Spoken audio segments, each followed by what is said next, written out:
This video is kind of a preface for each individual puppy's video, just because there's so many things that are so, just wanted to explain about the whole entire litter rather than repeating that over and over in each puppy's video.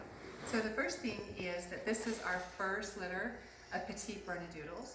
And so while I go off of past litters and their sizes at weight and their sizes by the time they're 7 weeks old, and I've been able to follow them for a few years to see what they've grown into as an adult. Because this is our first petite, the sizes are really our best guesstimate, I should say. And so we might have puppies that end up being a little bit smaller and some that end up being a little bit bigger. I wouldn't be surprised if we end up with more on the smaller side with this litter.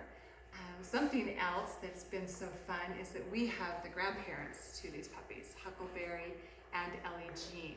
And so it's been really fun to see, and you'll hear me talk a lot in their videos about some of the traits that I see that have gotten passed on since we've still got their grandparents here to see that too. And also their grandparents being able to play with them. That's been really fun.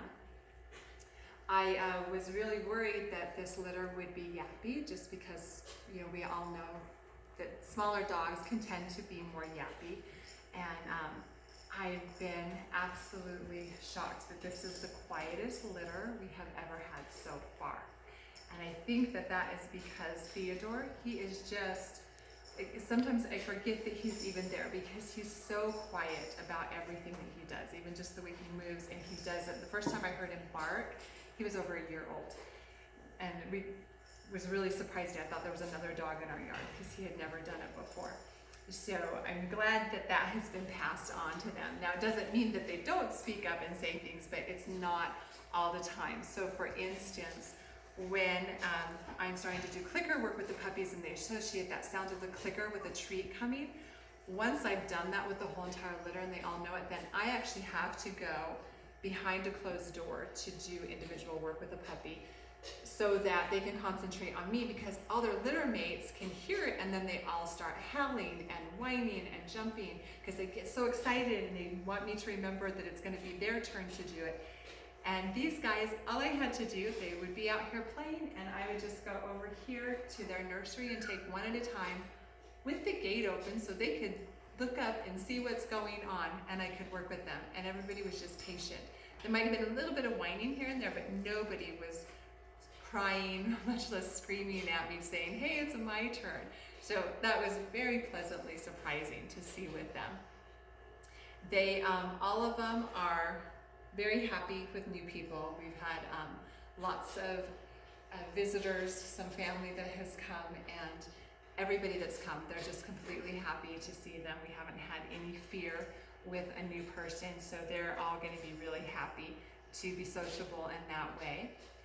We do have some poop sampling going on with these puppies. It's not something I like, but it's also not something that is not normal. So moms are still cleaning up puppy poop, and that's what they do. They keep their litter clean. And then they also start regurgitating as the puppies start to get a little bit older, but they're not ready to eat solid foods yet.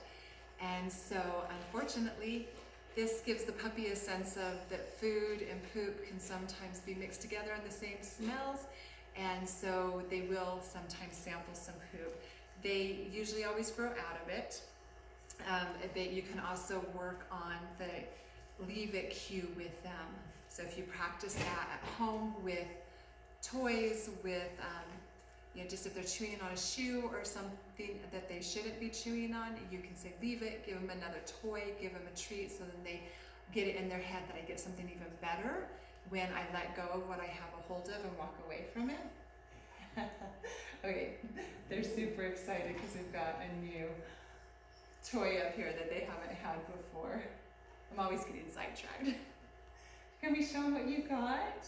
It's a water buffalo horn. Okay, it's a small size. Get one of these. They absolutely love them. Okay, I'll give it back. There it is. And see how well they're all just sharing. There's not any grumbling about who got it first and that there's not enough, and there's only one. And there was 4 of them working on it. So anyways, working with the leave it, and then once they know that, then you can teach them that too. And if they sample their own poop, you know what they're eating, you know what they've been exposed to. Still gross, but not so scary. But if they're sampling another animal's poop, then that's where it gets concerning, because you don't know if there could be any pathogens or contagions in that. All the puppies love to retrieve, which is fun because sometimes Bernedoodles aren't really that interested in it. The Burmese are not good retrievers. So these guys all absolutely love to be able to chase things. And some of them bring it back, some of them just take it off, but it would be very hard to teach them how to bring it back. And then they love to play. They love to play with each other. And all of them but Green Boy can get pretty rough, and that's something that they got from their mom. They love to play, but they also sometimes don't quite know the threshold and where they should stop with that. Is that right, Missy? So that's something that Myrtle has mostly grown out of. She still has little moments of it where I just have to remind her, Myrtle, you're being a little too rough, and she knows, and she's like, oh, okay. But that's something to keep in mind with these guys. They are going to play a little bit rough, and so when they do start really going after something, that leave it command is really important. Or just simply, for instance, if she's getting a little bit mouthy with me right now, Miss Ebony. So I would just pick her up and move her mouth away from me, which will be easy to do because they'll be little. If she comes back, she does it again. I just pick her up and do it again. And usually it only takes 2 to 3 times. See, and she's like, okay, I'm off to something else. And then it just gives them time to be able to start to understand what's acceptable, what's not, and they grow out of it. And I think that's it for these babies. We're just gonna miss them. I seriously have considered, how could I keep them all? How that would be so unrealistic, but so fun. Yeah. All right, and that's it.